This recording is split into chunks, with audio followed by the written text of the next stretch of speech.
নমস্কার সবাইকে, কেমন আছেন সবাই? আশা করি ভালো আছেন। আমিও ভালো আছি। আপনাদেরকে বঙ্গ কুকিংয়ে স্বাগতম।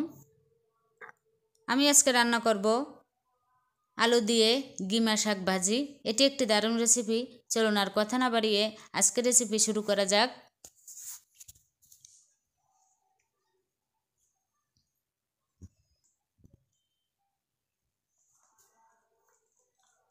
আমি এই গিমা শাকগুলো হাত দিয়ে বেছে পরিষ্কার করব।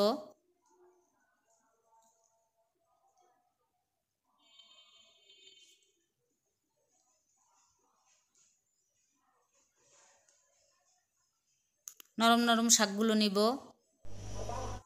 তারপরে শাকগুলো কুচিয়ে দুটো আলু কুচিয়ে নিয়েছি, কুচিয়ে ভালো করে ধুয়ে নিয়েছি শাকগুলোর সাথে।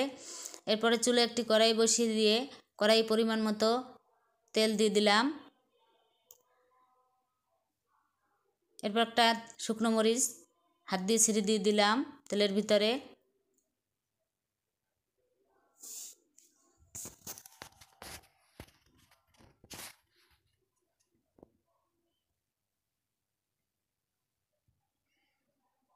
এরপর মরিচটা একটু ভাজা ভাজা হলে পরিমাণ মতো পেঁয়াজ কুচি দিয়ে দিলাম।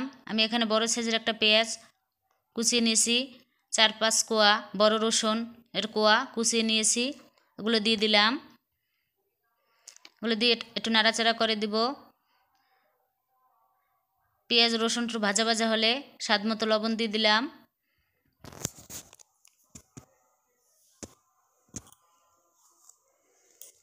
সামান্য পরিমাণে একটু হলুদের গুঁড়ো দিয়ে দিলাম।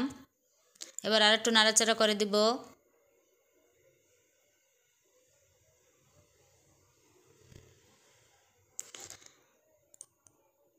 এরপরে শাকগুলো আলুগুলো দিয়ে দিলাম। ওগুলো দিয়ে আর একটু নাড়াচাড়া করে দিব। দেখুন কত জল বের হয়েছে, আমি কোনো জল দেইনি। এরপর কয়েকটা কাঁচামরিচ কেটে দিয়ে দিলাম। এবার চুলার জালটা অল্প আঁচে রেখে 5 মিনিটের জন্য ঢাকা দিয়ে দিব। 5 মিনিট পর ঢাকনা খুলে আর একটু নাড়াচাড়া করে দিব। জলগুলো শুকিয়ে গেছে।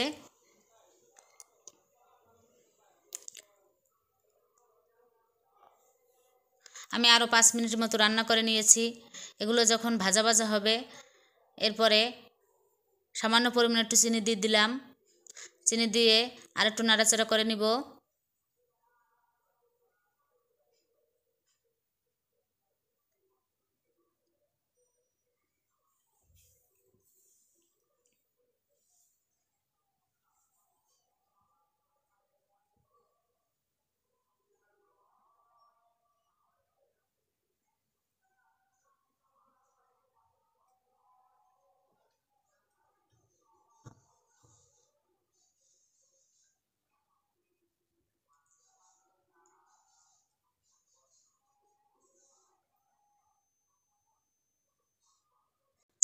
তৈরি হয়ে গেল দুর্দান্ত স্বাদের গিমা শাক ভাজি আলু দিয়ে।